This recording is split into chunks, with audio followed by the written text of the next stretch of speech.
नमस्कार दोस्तों, स्वागत है आप सभी का। तो चलिए जानते हैं आज की ताज़ा अपडेट निकल कर सामने आ रही कि ईपीएस 95 पेंशन हाल फिलहाल स्थिति और इसके पीछे का तर्क, प्रमुख बिंदु, चुनौतियां और आगे की उम्मीदें क्या है। तो आपको विस्तार से समझाया जाएगा कि इसमें सरकारी घोषणाओं को सीधा उद्धृत नहीं किया गया है, बल्कि विभिन्न विश्वसनीय स्रोतों के आधार पर समग्र विश्लेषण प्रस्तुत किया गया है। तो चलिए जानते हैं इसके बारे में विस्तार से जानकारी। आप बने रहे हमारी वीडियो में, तक आपको ताज़ा जानकारी मिलेगी। ईपीएस 95 क्या है? और ईपीएस 95 एक पेंशन योजना जो उन कर्मचारियों को मासिक पेंशन देने की कोशिश करती है जिन्होंने संगठित क्षेत्र में काम किया हो, न्यूनतम अवधि पूरी की हो तथा राज्य केंद्र सरकार पेंशन योजना के अंतर्गत न हो। इस योजना के अंतर्गत नियोक्ता का एक हिस्सा योगदान प्रतिमाह वेतन के आधार पर पेंशन कोष में जाता है और केंद्र सरकार कुछ बजट सहायता देती है। तो वर्तमान में इस योजना के अंतर्गत न्यूनतम पेंशन जो तय है वह प्रति माह 1000 रुपये। तो सिद्धांत ये पेंशन उस कर्मचारी को मिलती है जिसने कम से कम 10 वर्ष की नियोक्ता जैसे वित्त पोषित सेवा पूरी की हो, जिसे इस योजना के अंतर्गत माना गया हो।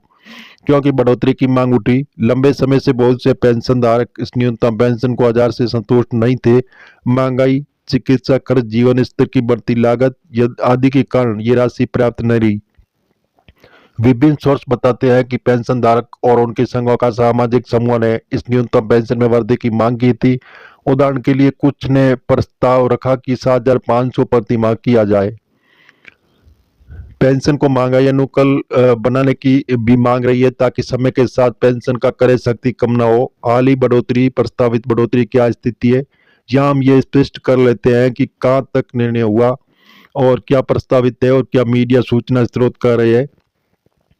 प्रस्तावित बढ़ोतरी कुछ स्थितियों में ये लिखा गया है कि न्यूनतम पेंशन 7500 प्रति माह तक बढ़ाया जाने पर विचार चल रहा है। उदाहरणगत जैसे 7500 की संख्या अक्सर उद्धृत हो रही है कि ये लक्ष्य राशि हो सकती है।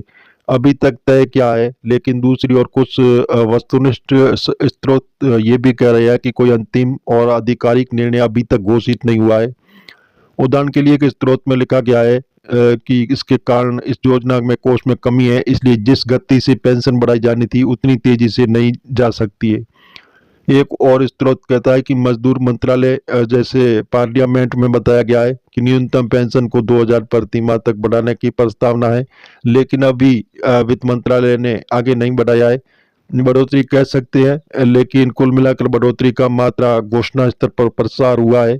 उदाहरण के लिए 7500 तक, लेकिन जल्दी से लागू हो चुकी है, हो जाएगी। जैसे बताया जा रहा है कि जल्दी लागू हो चुकी है। बढ़ोतरी के रूप में सार्वजनिक रूप से प्रमाणित राशि अभी स्पष्ट और सार्वभौमिक रूप से नहीं मिली है, इसलिए ये कहना सुरक्षित होगा कि बढ़ोतरी की दशा में प्रस्ताव ही है, लेकिन अभी तक पूरी तरह लागू जैसे नहीं हो चुकी है। सभी पेंशनधारकों को समान रूप से नहीं मिल पाई है। प्रमुख जान लें कि क्या क्या बातें समझनी होगी।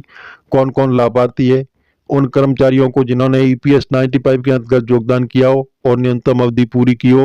उदाहरण के लिए 10 साल वे इस पेंशन के पात्र है। जो पहले से पेंशन ले रहे हैं उन पर इस न्यूनतम बढ़ोतरी का प्रभाव हो सकता है। अगर निर्णय लागू हुआ तो ये ध्यान देना योग्य है कि जो पेंशन पहले से अधिक मिल रही है तो उन्हें इस न्यूनतम बढ़ोतरी का सीधा लाभ नहीं हो सकता है।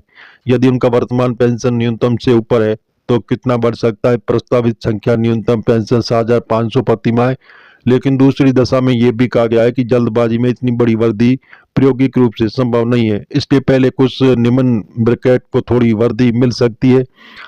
उदाहरण के लिए स्रोत में जैसे जुलाई 2025 की संभावित दरें दी गई है। पिछली पेंशन 1000 रुपये, नए अनुमानित 2250 से 1500 रुपये और 2600 रुपये आदि लागू होने की समय रेखा क्या हो सकती है?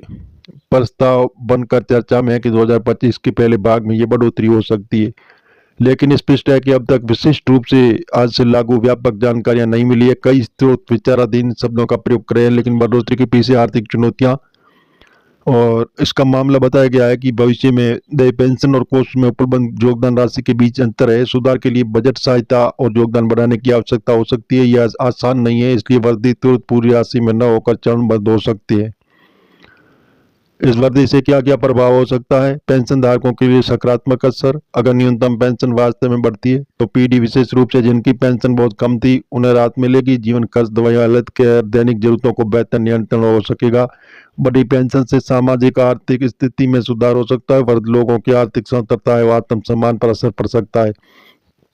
यदि डीएनएस अलाउंस महंगाई को शामिल किया गया तो ये समय अपेक्षा जैसे मानसिकता को कम करेगा और मेरा पेंशन समय के साथ कम हो गया है। तो अर्थव्यवस्था में कोषीय दबाव, बड़े स्तर पर पेंशन बढ़ोतरी का अर्थव्यवस्था पर असर होगा। पेंशन धारकों के हाथ में अधिक राशि आएगी जिससे खर्च बढ़ सकता है, तो स्थानीय बाजार में जीवन चक्र गति दे सकता है। लेकिन दूसरी ओर योजना का वित्त संरचना का दबाव बढ़ सकता है। यदि बहुत बड़ी बढ़ोतरी जल्दी की जाती है तो कोषीय स्थिरता, योगदान घाटा आदि जोखिम बन सकते हैं। इस वजह से सरकार सार्वजनिक पूर्वक मात्रा में समय निर्धारित करना जरूरी है। आगे क्या देखने योग्य है? ये देखना होगा कि पेंशन धारकों को मिलने वाली बढ़ोतरी कब और कैसे लागू होगी और क्या इसे एक मुक्त रूप से लागू किया जाएगा या चरणबद्ध तरीके से। ये भी महत्वपूर्ण है कि पेंशन धारकों को इसमें डीएनएस अलाउंस डी मिलती है या महंगाई के अनुसार पेंशन बढ़ेगी।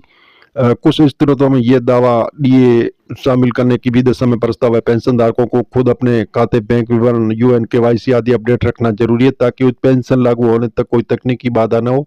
ये देखना भी होगा कि न्यूनतम पेंशन की बढ़ोतरी से ऊपर ब्रैकेट पेंशन धारकों पर क्या असर होगा। जैसे उन्होंने पहले से अच्छी पेंशन ले रखी है तो उन्हें बढ़ोतरी का जितना लाभ होगा या नहीं ये भी स्पष्ट नहीं है। भविष्य में मैंने सुधार जैसे सेवा दशकों पर आधारित पेंशन वर्दी, स्वचालित समायोजन, बेहतर ट्रांसपेरेंसी आदि की मांगे फिर उठ सकती है। संक्षिप्त रूप में कहा जाएगा तो वर्तमान में ईपीएस योजना के अंतर्गत न्यूनतम पेंशन 1000 रुपये प्रति माह लंबे समय से इस राशि वृद्धि की मांग रही है।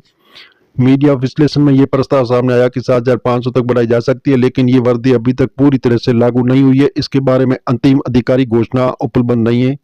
इसलिए यदि आपके परिचित ईपीएस 95 पेंशन धारक है तो ये सुझाव रहेगा कि अगले कुछ महीनों में इस मामले पर अपडेट देखें और अपना बैंक विवरण जैसे पेंशनिंग विवरण, यूएन केवाईसी आदि सही रखें और जब लागू हुआ तब नई पेंशन राशि का सत्यापन करें। तो ये जानकारी हम आपको मीडिया आधारित बता रहे हैं। आप सरकार की ऑफिशियल वेबसाइट पर जाकर जानकारी जरूर लें।